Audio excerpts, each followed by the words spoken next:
চলে এলাম নতুন একটি ভিডিও নিয়ে। কেমন আছো সবাই? আশা করি সকলেই ভালো আছো। আমিও অপুর সংসারে স্বাগত জানিয়ে শুরু করছি আজকের এই ভিডিওটি। চায়ের পর্ব মিটিয়ে সিধা চলে এসেছি রান্নার পর্বে। রান্নায় কি নিয়ে এসেছি সেটা আগে শেয়ার করি। সকালের জন্য হচ্ছে ভেন্ডি ভাজা। বড় ছেলে উঠেই রেগে যাবে, মা তুমি কেন ভেন্ডি ভাজো এত? সত্যি কথা, ভেন্ডিটা বেশি খাওয়া হচ্ছে, ও রেগে যাচ্ছে। আর এইদিকে গতকাল কিনে এনেছি মাটির হাঁড়ি, তো ভাবলাম আজ প্রথম মাটির হাঁড়িতে রান্না হবে কচুরলতি। কচুরলতিটা সুন্দর করে কেটে বেছে দিয়েছে তোমাদের দাদাভাই। কচুরলতির জন্য কি নিয়েছি দেখো, একটা পেঁয়াজ, রসুন, এখানে আছে জিরা, অল্প একটুখানি নিয়েছি সর্ষে, একটা টমেটো আর একটুখানি গোটা গরম মশলা। এটা আমি মিক্সিতে পেস্ট করে নেব। আর এইদিকে কেটে দিয়েছে খেকচি না কাকড়ি, এটাকে কি বলে? কাকড়ি না গো, কাকরোল, এটাকে ভাজা হবে। আর এইদিকে বসিয়ে দিয়েছি আমি ডাল।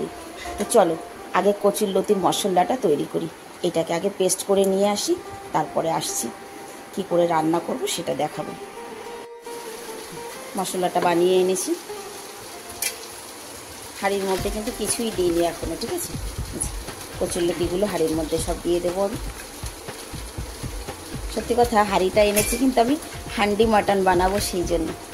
মাটন বানাবো, তার মানে তো রোজ রোজ মাটন বানাবো না।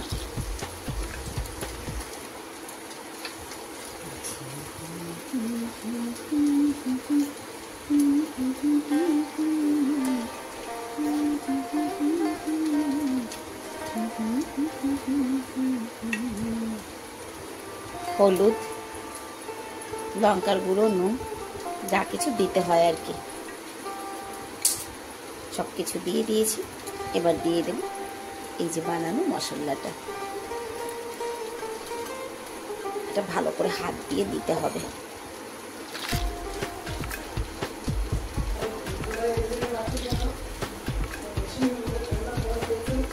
কি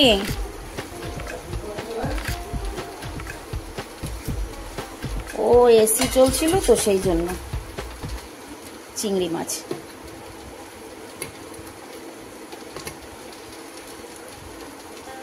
এবার মশলার বাটিটা ধুয়ে একটু জল দিতে হবে। ব্যাস, ভালো করে মেখে নিই। সব কিছু দিয়ে সুন্দর করে মেখে এটা বসিয়ে দিয়েছি, কিন্তু জালটা একেবারে ধিমি আঁচে করে দিতে হবে। আর এটা ঢেকে দিতে হবে, ঢেকে রান্না করতে হবে। একদম কম আঁচে বসিয়ে দিয়েছি, ওটা হতে থাক, ততক্ষণে আমি বাকি রান্নাগুলো সেরে ফেলি। আর এদিকে ওলে বাবালে বিস্কুট খাও, আজকে চা পায়নি ভাগে। পাপা তুমি বিস্কুট খাও? Good morning.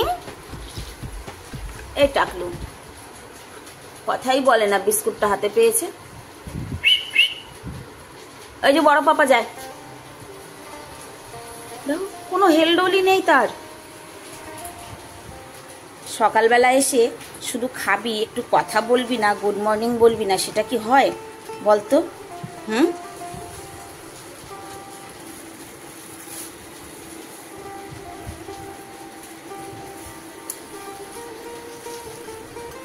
তো দেখো আমার কচুরলতি রান্না হতে হতে আমি কত কাজ করে ফেলেছি। ভেন্ডি ভাজা হয়ে গেছে, তারপরে কাকরোলটা ভাজা হয়ে গেছে, এদিকে আলু পেঁয়াজ ভাজা বসিয়ে দিয়েছি। কথা মানে 1 থেকে 1.5 ঘন্টা লেগেছে, তবে আমার রান্নাটা কমপ্লিট। এই দেখো গন্ধটা তো বেশ দারুণ বেরোচ্ছে, খেতে কেমন হবে সেটাই হচ্ছে কথা। রান্না হয়ে গেছে, এদিকে আমার অন্য রান্নাও প্রায় কমপ্লিট। ডালও হয়ে গেছে, ডালটা সোমবার দেবো। রান্নাঘরে সমস্ত কাজই প্রায় কমপ্লিট। রুটিটা করে নিই ছেলেদের জন্য। আমার বাপি বেরিয়ে গেছে। ব্রাশ করে চলে আসো বাবা, ছোট ছেলে উঠেছে। সমস্ত রান্না কমপ্লিট। চলো এবার নাস্তা করি, নাস্তা করে তারপরে স্নান করি। দিদিও চলে এসেছে, দিদি কাজ করছে। আমি আর আমার ছোট ছেলে আগে নাস্তা করি। না বাবু কা হুয়া? সত্যি কথা বলবো, কচুরলতি তো সবসময় কড়াইতেই রান্না করি, তবে আজকে হাঁড়িতে রান্না করেছি। আমার কেন যেন মনে হচ্ছে খুবই ভালো হয়েছে খেতে, একদম বাস্তবিক কথা। এখন 2টো বাজে, ছেলেকে নিয়ে খেতে বসেছি, দারুণ হয়েছে। বাবা ঘরে বসে বসে মোবাইল দেখছিলাম, হঠাৎ করে বৃষ্টিটা নেমে গেছে একদম 4টার সময়। এই দেখো জামা কাপড় তুলতে গিয়ে আধা ভিজে গেছে। তেমন জোরে দৌড়ে গেছি যেন হাঁপিয়ে গেছি। জামা কাপড় ভিজেছে, পুরো ভিজে পারেনি, তবে ভিজেছি। আর এদিকে তোমাদের দাদাভাই এসে চা বসিয়েছে। সত্যি কথা ছেলের ক্লাস আছে, আমি ভাবলাম যে এলবি করছিলাম, এলবিটা কেটে দিয়ে রেডি হব, তার মধ্যেই বৃষ্টিটা নেমেছে। আজ বোধহয় আর ছেলের ক্লাসে যাওয়া হবে না, এমন সময় বৃষ্টিটা নেমেছে।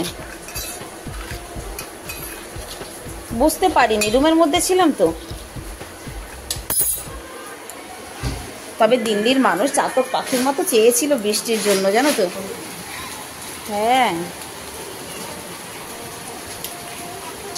দেখো বৃষ্টি বৃষ্টি, এই যে এই বৃষ্টি সামান্য, তবে রাস্তায় জল জমে যাবে অসামান্য, একেবারে মানে অঠাই জল জমে যাবে। বৃষ্টি 10 মিনিট হয়ে থেমে গেছে। বেরিয়েছিলাম ছেলের ক্লাসে যাব করে, কিন্তু 10 মিনিটের বৃষ্টিতে রাস্তাঘাট পুরো সমুদ্রে তলিয়ে গেছে। খানিকটা পথ এসেছিলাম, তারপরে আবার এই যে বাড়ি ফিরে যাচ্ছি, মানে পুরো ভিজে গেছি। গাড়ি চলছে না, গাড়ি ডুবে যাচ্ছে। ওর বাকি রয়েছে রাস্তায়, আর আমরা ঘরে ফিরে যাচ্ছি। অসম্ভব, যাওয়া সম্ভব না। তো কতটা জল রাস্তায় সেটাও তোমাদের দেখাচ্ছি, চলো। জল দেখো, এই রাস্তার জল দেখো। সত্যি কথা 10 মিনিট বৃষ্টি হয়নি। গলির ভিতরে এই অবস্থা, মেন রোডে আরো জল। আমি তো গলির ভেতর থেকে যাচ্ছি। চল বাবা, ঘরে কি করে পৌঁছাবো? গাড়িতে বসে বসে তো এতটা পথ এসেছিলাম, কিন্তু এখন বাড়ি যাব কি করে সেটাই হচ্ছে সমস্যা। ওদিকে নালি আছে তো, ডুবে না যাই। এটা হচ্ছে গলির ভিতরে, তা মেন রোডে কতটা জল, এবার ভাব। ওই দেখ, এই হচ্ছে দিল্লির অবস্থা, বুঝলি। বৃষ্টি ফোটাফুটি, কিন্তু সমুদ্রে তলিয়ে যায় সঙ্গে সঙ্গে একদম। তো বন্ধুরা, আজকের ভিডিওটা আমি এখানেই শেষ করছি। ঘর থেকে 5টা 5-এ বেরিয়েছিলাম, 5:30 বেজে গেছে। 5:30 আধা কিলোমিটার রাস্তাও যেতে পারিনি। সেখান থেকে আমরা ফিরে যাচ্ছি। ও বাপি এখনো রাস্তায় দাঁড়িয়ে আছে।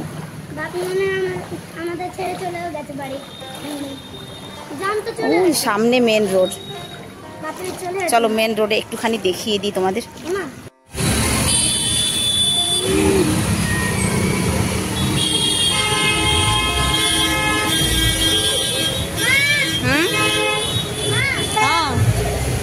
বলো না রে বাবা, এই জলের মধ্যে দিয়ে যাওয়া যাবে না, এই জলের ভিতর দিয়ে যাওয়া সম্ভব না। চলো রাস্তা পার করে ওই পারে যাবো। কোন দিকে? জল আছে।